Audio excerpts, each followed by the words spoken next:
All right, guys. Happy Wednesday. It's coming down. I'm actually doing person of interest at the lodge today. So we've got people that flew in from all over the country for person of interest. It's going really well. And one of the things I think about, Ryan Taylor, on Pray Drive is it is much easier for the Pray Drive to be activated every day when you are playing in your strength zone. Okay, I think about that event I did last Friday. Debbie Mann was there. Jeff Breeden was there. Some of you guys are probably there. Angela was there. Cheryl. That was so much fun. It was so much fun. It's so easy to get the Pray Drive activated when there's energy and there's something to look forward to. It's so hard to get that Pray Drive activated when there's nothing in the future that excites you. And so it's like I'm just doing the same thing every single day. So literally when you're doing A to B, sometimes I do a decent job explaining this, sometimes I don't. Part of the reason B activates the Pray Drive because it activates the creativity.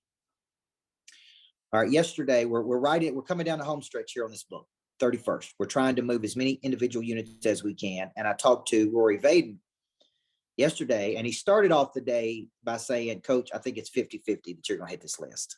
And I was discouraged. I'm like, are you kidding me? And my mind immediately went to the sewer cycle, which is a negative thought. Then I was like, man, why have we pushed this hard? Why am I doing all this stuff if we're not going to make it, right? Like, what's the purpose of it? So my mind went to the sewer cycle for just a few minutes. And then I immediately shifted to the success cycle. And I go, no, man, I'm up for a good fight. The reason I put this on the schedule to hit a bestseller is because the sheer fact of pushing that hard towards something activates the Pray Drive, right? There's mystery. You don't know if you can do it or not do it. You're climbing the mountain. You don't know if you can make it or not make it. And that excites me. So at first I went to the sewer cycle with my thoughts. What if I don't do it? Right? What if I push this hard and I don't make it?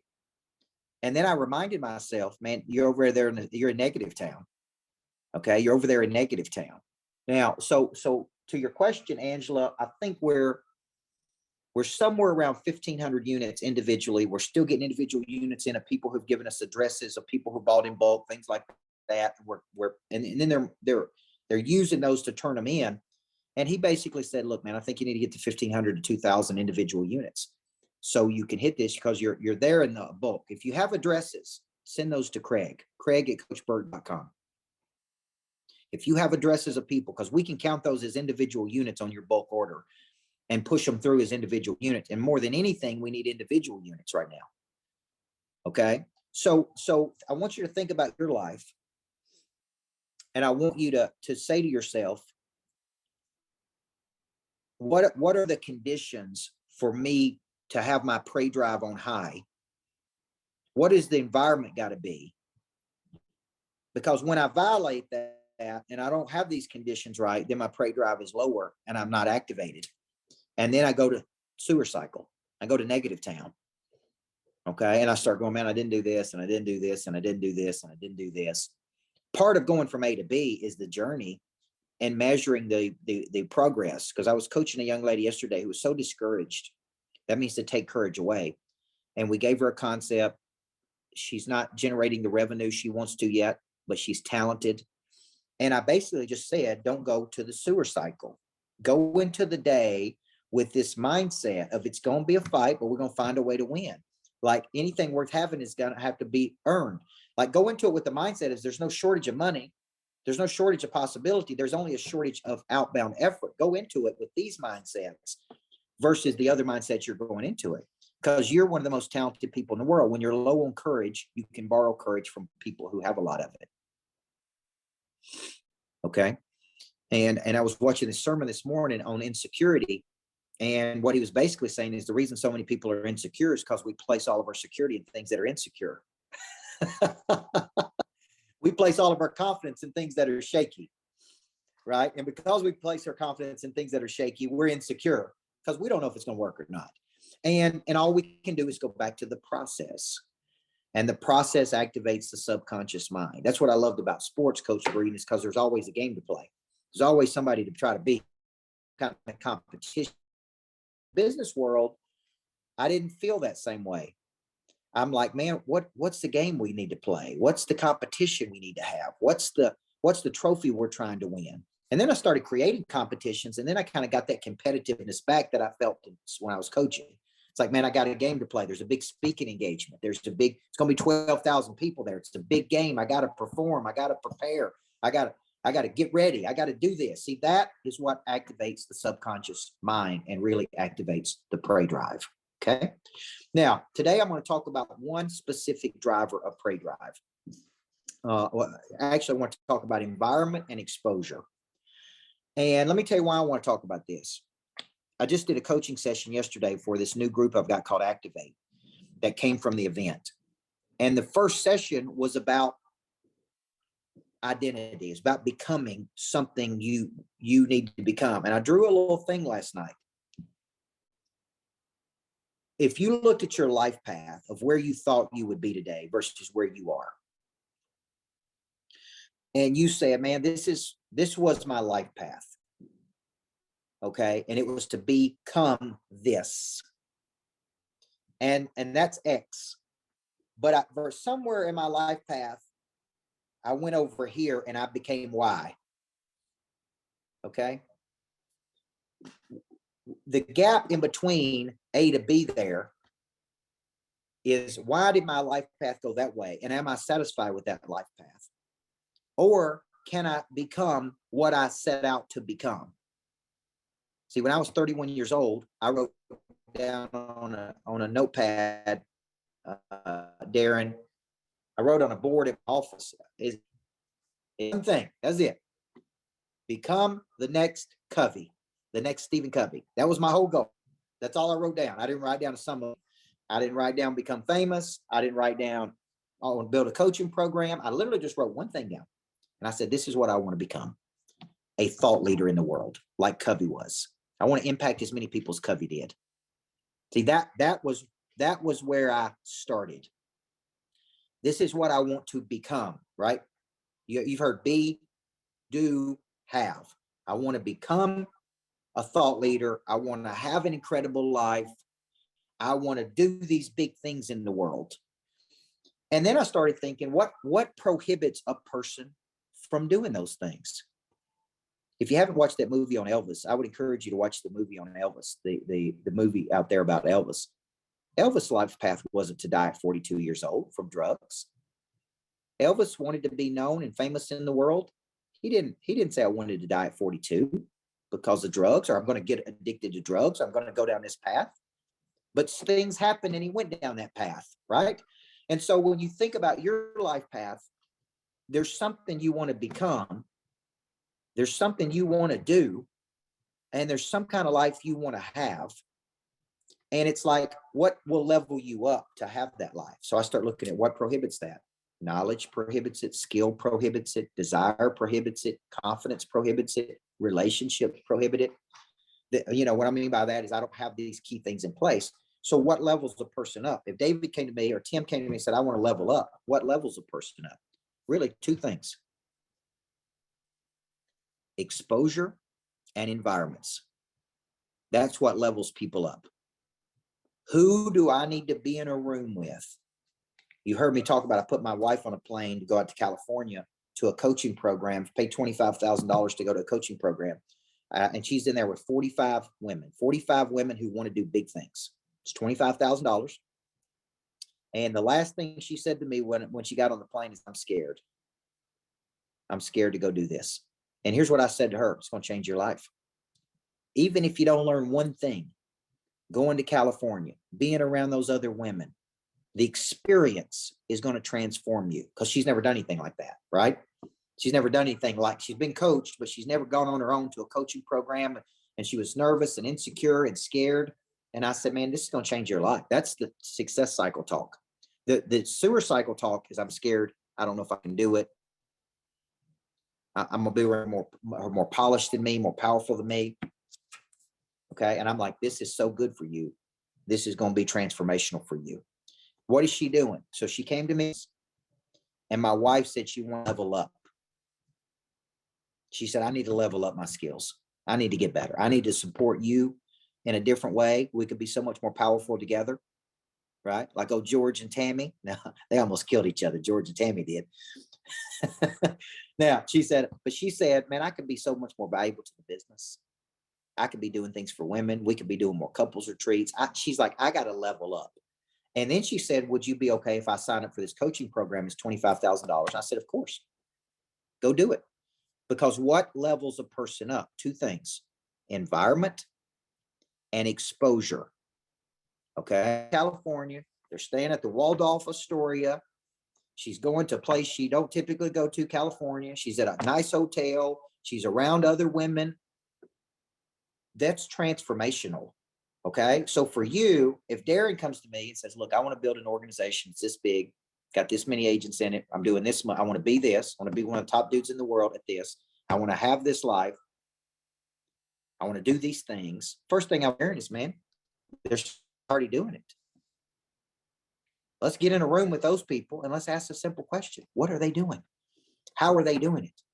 How do I do what they're doing? So part of leveling up is, I said this yesterday on my call.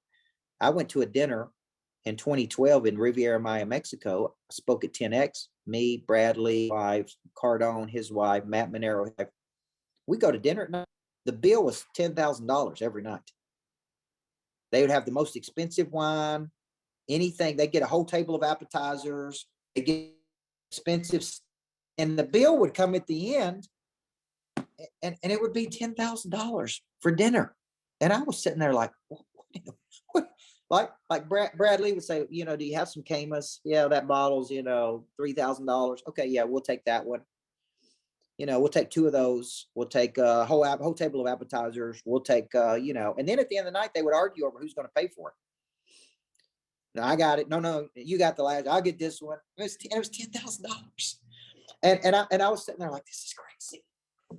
Back to my room with Natalie, and we would be like, look at this, what they're doing. Like, look at the life they're living. This is crazy. But it was exposure. Okay, I was getting in a room with people who were doing things. I was thinking bigger, and I was in an environment. So we would train by day. We would go out to the pool by in the evening. Okay, and then we would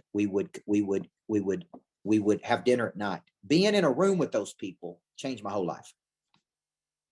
Okay, it changed my whole life because they kept saying, "You're thinking too small. You're thinking too small. Too small. You're thinking too small." I'm gonna go back to Nashville. I'm gonna go back to Houston, Texas, and dominate Houston. 6 million people in Houston. That's a big market to dominate. But they would say to me, "Quit talking about Houston and Nashville. Talk about planet Earth." That's what they would say. Your market is planet Earth. Does everybody see that? All right. Jason's got a question. Can you talk about deciding whether spending a large sum of money on a certain coaching program is worth it? My thought is a level 4 leader probably won't be able to make effective use of level 9. I'd actually disagree with that. And let me tell you why. If I only go to programs that I'm comfortable in, okay, then I don't ever get exposure to people doing it at a much higher level. I don't want to be in a room with a person doing the same volume I'm doing.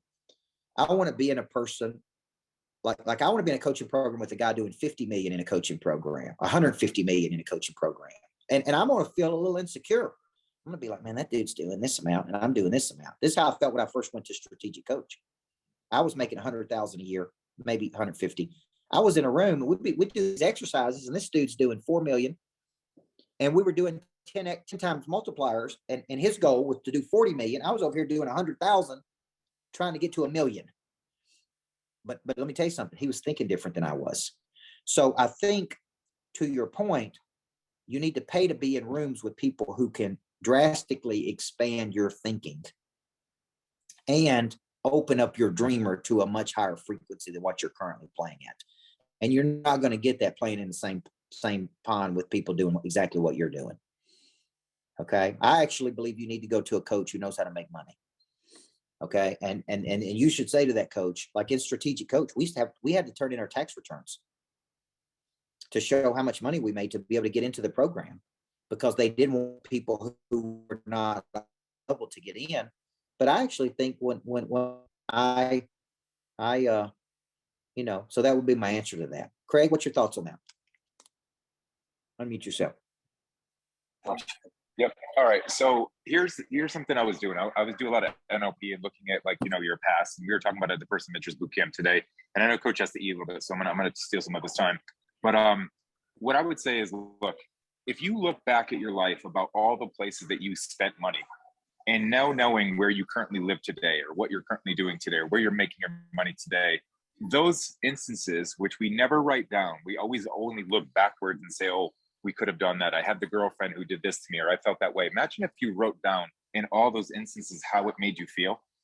Those were life-changing decisions when you got that girlfriend or that boyfriend, or went to that college, or bought that car. Those were big, monumental decisions. But now looking back, how small are they in the scheme of things?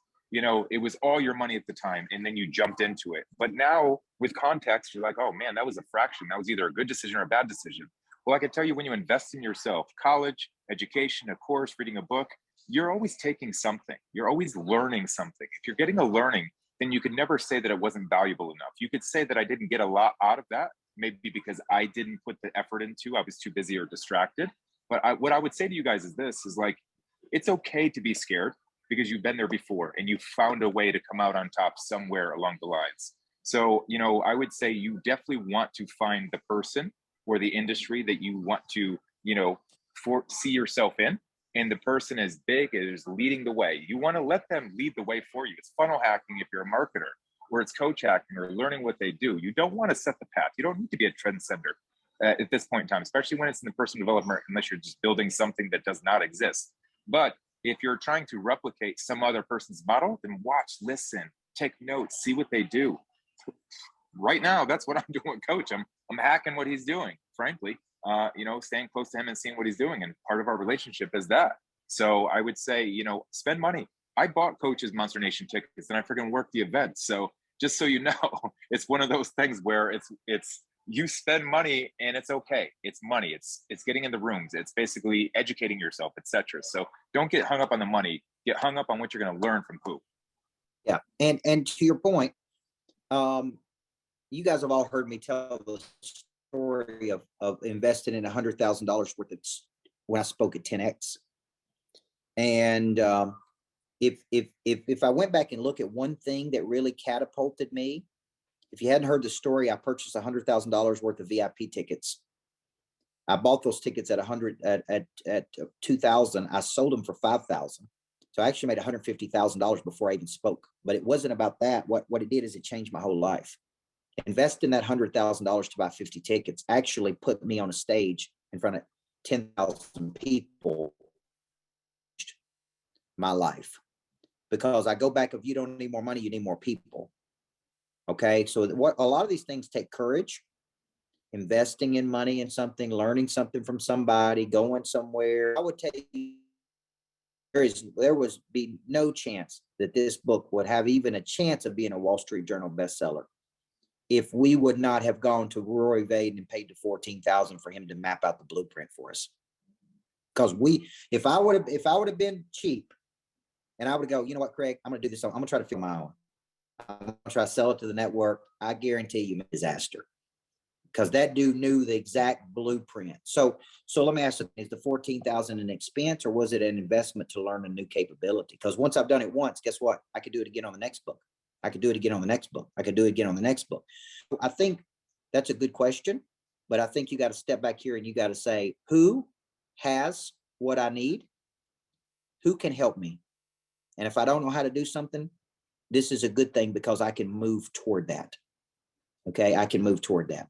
Now, if you haven't purchased the book, we've got about 2 weeks here. We're coming down the home stretch. Many of you have. I want to thank you for that. Some of you bought multiple copies. Craig, Angela actually has some addresses I think she can get you, because she purchased 250 copies. So Craig at CoachBurt.com. And if you have individual addresses, if you buy 10 copies or whatever you get, then that's very valuable information, is the addresses, so we can have them shipped directly to that.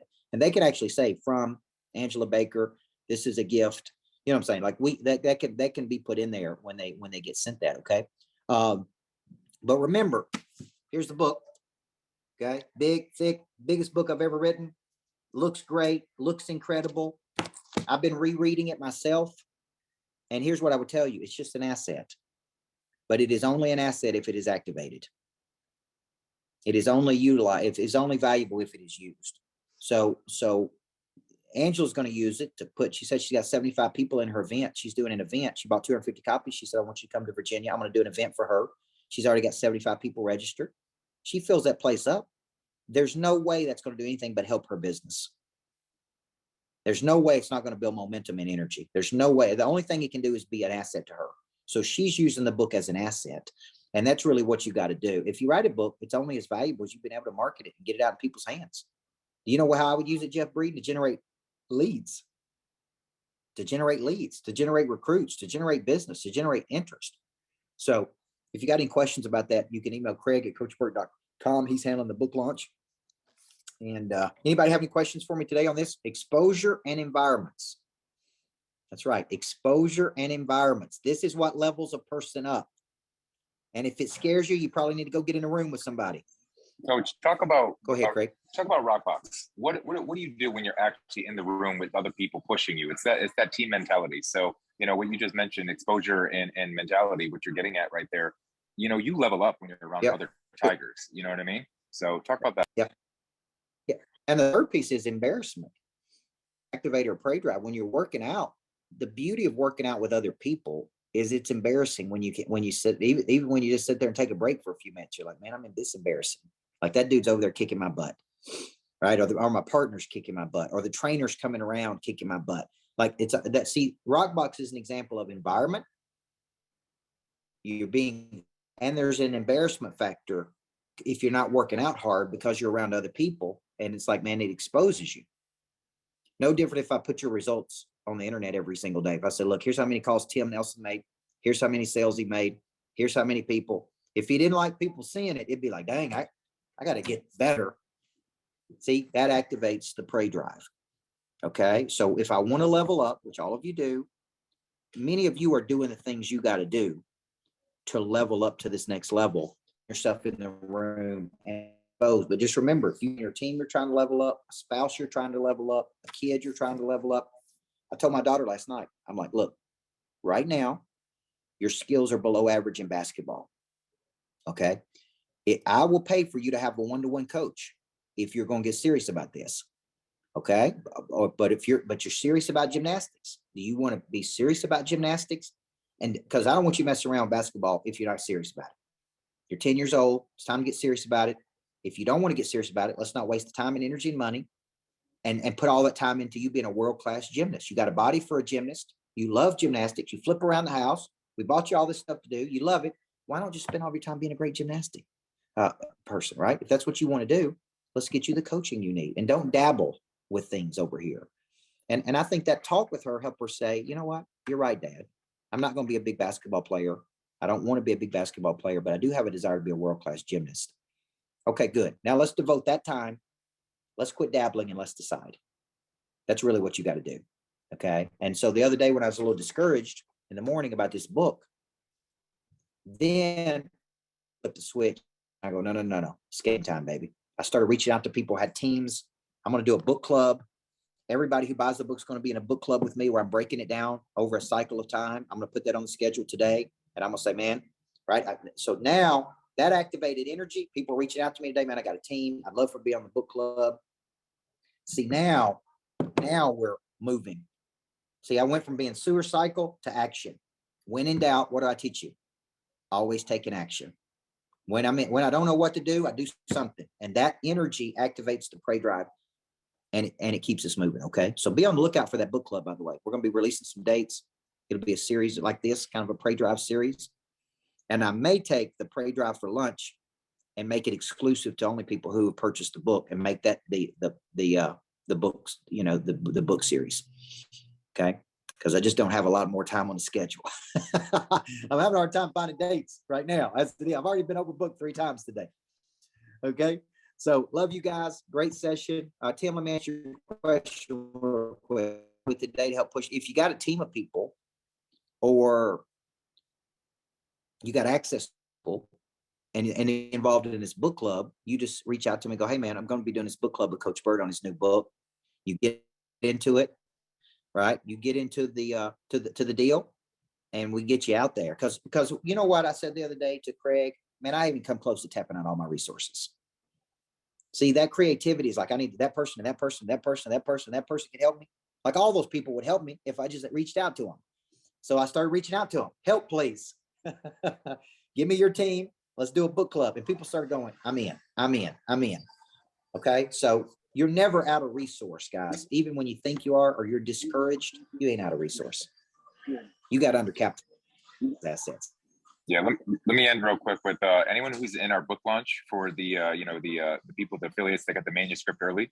I'm not sure how many of you on this call, but if we sent that out to you, if you have that manuscript and you can start getting on social media and start promoting, I'm working on something right now that's going to be in the Monster Militia. Coach didn't even know about this, but I'm going to start putting together Coach's quotes, a couple of different things like all branded. We're looking for you guys to go out there and talk about it. Obviously we want you to highlight the book. But, there was an exchange for services here. We gave you that thing early in order for you to promote. Now, the Facebook group's dead. I'll just let you know. I'm over there on the FTS book club. I'm not sure if anyone's seen it. It's dead. So I'm hoping you guys are on your pages doing stuff. Tag me, tag Coach. I just want to see that you guys are working and hustling. We appreciate it. We need your help. You guys are part of the activation team. So, that wasn't for nothing. That was for you to help us out and help us get this thing. Because obviously, if he gets there, there's more that's going to come down the pipe and more things that will be exposure to, and will probably be in your area more frequently. So, we are looking for you guys to help. If you want to help and you don't know what I'm talking about, just email me, Craig@CoachBurt.com. Craig@CoachBurt.com. It's real simple. And thank you for the help, guys. You know that old song, Gary, you find out who your friends are, Tracy Lawrence. I'm a country music guy because I live in Nashville. I told my wife tonight, I said, when you do something like this, you find out who your friends are. Oh, you really do. I mean, it's like, hey, I need your help. Oh no, I'm too busy. Man, I just need your help on this one thing. I hadn't asked for help in 5 years. Okay. Will you help me on this one thing? You find out who your friends are. Okay. All right. Good session today, guys. Love you guys. Thank you very much.